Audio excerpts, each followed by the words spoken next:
pwede nating i-type muna yung layer, no? O i-review na rin natin yung layer.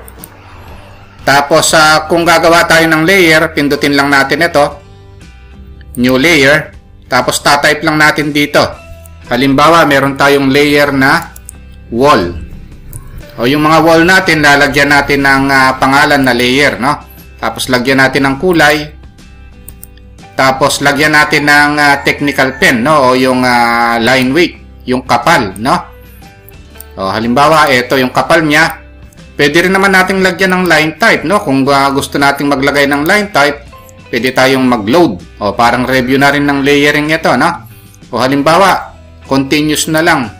Ito na lang, no? Tapos, halimbawa, meron tayong mga dimension, no? O, click lang natin ito. New layer. Tapos, lagyan natin ng name, dimension, no?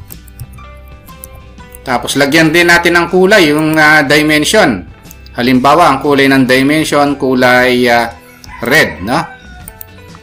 Yung kapal niya, kung ano yung kapal, pag pinrint, o halimbawa, ito yon 0.20. Tapos, maglagay din tayo ng ibang layer, halimbawa, objects, no? Yung color ng objects, kunwari, green.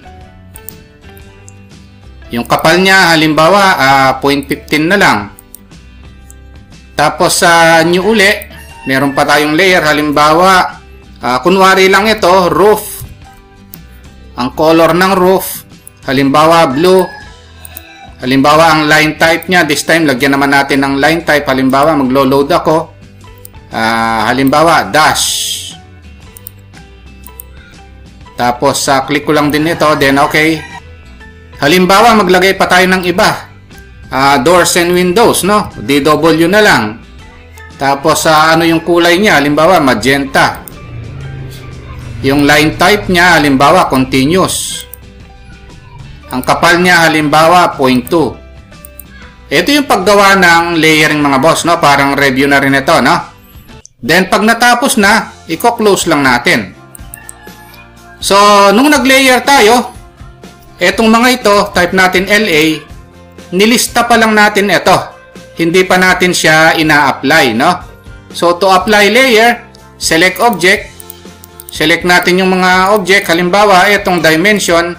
Yung pag-apply niyan, pag na-select na, dito yung pag-apply ng layer, no? O, halimbawa, click natin yung dimension. Kailangan i-by layer natin, no? Ito yon. Ayan yung pag-apply ng layer, then escape. Ayan, no? O, halimbawa, ito, lagyan natin ng layer na wall. O, select lang muna natin. Tapos, hanapin natin dito yung wall.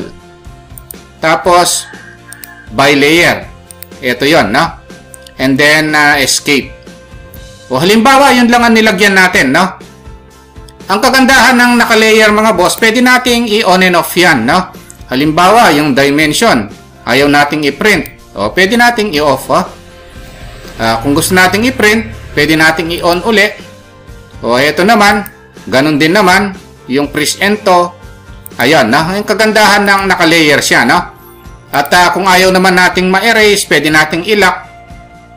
Halimbawa, itong dimension, i-lock natin. Ayun, no? Ayun. So, pag in-erase mo yan, yung mga naka-lock, hindi ma-erase. Ayun, no? Na-erase yung mga hindi naka-lock, pero itong dimension, hindi siya na-erase. Undo lang natin, no? So, kung gusto mong i-unlock, click mo lang. Ayun, no? Yan ang kagandahan ng naka-layer. Parang review lang ito, mga boss, no? Although meron na tayong layer topics ng mga nakaraang videos, so ni-review lang natin. Ngayon, ang susunod na i-discuss naman natin ngayon, mga boss, yun namang purge, no? So, ang kagandahan ng purge, mga boss, etong mga layer, kung halimbawa, ang ginamit lang nating layer dito, yung dimension at saka yung wall, no? Hindi naman natin nagamit itong ibang ito na layer. Ayaw nating maraming basura dito o sagabal. Gusto natin, no? Yung nagamit lang natin, yun ang makikita dito. Pina-purge yan, no? Diyan tayo papasok sa purge command, no? I-type lang natin yung purge para magamit natin. Ito yon, then enter. Tapos dito makikita natin merong blocks, merong mga layers, line type, materials kung nagre-render tayo, no? Mga text na hindi nagamit. Pwede naman nating alisin yung mga sobrang hindi nagamit, no? So halimbawa yung layers natin, no, kanina. So i-check lang natin dito. And then yung mga hindi naman kailangang i-purge, no, pwede nyong i-uncheck, no? And then pwede nyong pindutin ito, purge check items, no? So click natin ito. Tapos purge all check items, click lang. Ayun na yon, no? So tingnan natin kung ano yung mangyayari, then i-close natin. Ngayon kung titingnan natin itong layer mga boss, ayun, no? Kanina merong roof yan, tapos merong objects, tapos merong DW or doors and windows. Ngayon wala na. So ibig sabihin dinilit, no? Pagka nag-purge tayo. So yung mga hindi na-apply o hindi nagamit na layer, aalisin niya. Yung mga hindi nagamit na blocks, yung mga hindi nagamit na text style, aalisin niya. Ayun yung kagandahan ng purge mga boss, no? Inaalis niya yung basura, pinaliliit niya yung file, no? Iba't ibang view o multiple view ng AutoCAD. I-type lang natin yung VP or viewports. Ito, pindutin lang natin yung viewports na ito. Tapos kunin natin halimbawa itong 2 horizontal, 2 vertical. Subukan natin ito. Subukan muna natin yung dalawang vertical. Then okay. Then ito, dalawa yung view natin, no? So i-click lang natin yung gusto nating active na view. Ayan, no? So maganda ito kung gusto nating makita yung maraming view or maraming view ng ating plano, no? So dito sa kabila, click natin para maging active. O halimbawa dito sa kwartong ito, tapos dito naman sa kabila, click ko siya sa iba naman. So ito 'yon, no?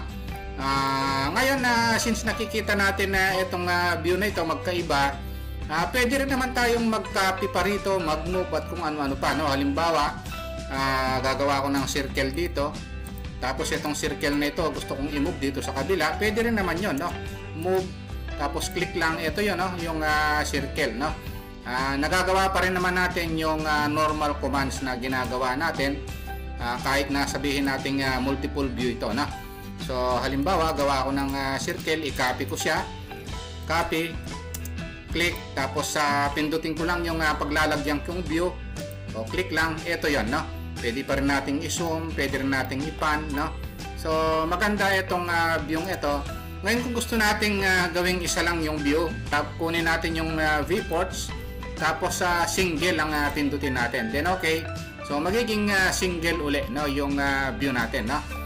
Ngayon kung gusto nating tingnan yung ibang view, VP uli, tapos pindutin natin yung viewports. Meron dito halimbawa itong 3 right, 3 left. Pag kinlik nyo naman nakikita nito na nabi-preview siya, kaya kung ano nakikita natin doon, ito 'yon. So tatlo yung view, no? So mas malaki itong view sa right, no? Dito naman sa left, meron siyang dalawang view na maliliit.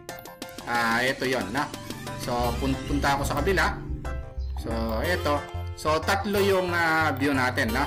So dalawa dito sa left at saka isa dito sa right, no?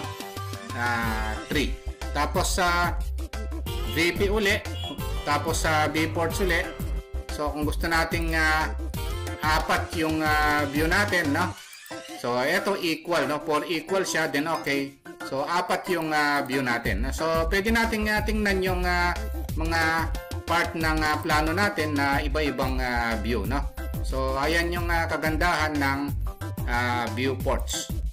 So and at the same time, kahit na iba't ibang view, pwede rin naman nating i-perform yung mga command, no? Halimbawa, i-copy ko itong chair na ito. Click. Ayun, no? Ilipat ko dun sa iba't ibang view. Pwede rin naman, ayan, no? Kaya maganda ito, no? Lalo na kung malalaki yung plano na ginagawa natin, no? Kung gusto nating ibalik sa dati, VP uli, tapos sa viewport, so kunin natin yung single. Balik siya sa single view. Okay, punta tayo sa susunod na commands naman. Kaya lang mga boss, kung bago pa lang kayo sa maliit pa lang nating channel, huwag nyo po sanang kalimutang pindutin muna pala no, yung subscribe. Pero isama nyo na rin po yung like at saka notification bell. Maraming salamat po. Ang susunod na pag-uusapan natin mga boss no, dito sa AutoCAD, yung pag-off ng view cube, navigation bar, at saka itong UCS icon. No? Kung gusto nating i-off ito para hindi sagabal mga boss, pwede naman. No? Pupunta lang tayo dito sa views, pindutin lang natin ito. Pagkatapos, once na napindut natin ito yung mga yon. No? So yung default ng AutoCAD naka-on yung mga yan. No? Halimbawa itong view cube. Ito. No? So kasi sa 3D karaniwang ginagamit itong view cube na ito. Pag kinlik natin, ayun, nawala siya, no? Maski na itong navigation bar, kasi alam naman natin karaniwan yung command na pan, no? Tapos yung zoom at kung ano-ano pa na nandito, no? So, pwede nating i-off yung mga yan, no? Pindutin lang natin itong mga yan, no? Ngayon, itong UCS icon, importante ito. Dapat naka-on lagi yan. Pero kung accidentally nawala yan, ito yung UCS icon, pwede naman natin i-click ito. Ayan, no? O kaya i-type natin yung UCS icon, tapos meron tayong option na on and off doon, no? So ngayon, pwede rin naman natin i-pick ito. Ayun, so nawala siya. Kung gusto nating ibalik, click lang. At kung gusto nating ibalik yung view cube, click. Ito yon, yung navigation bar. Ito naman yan, no?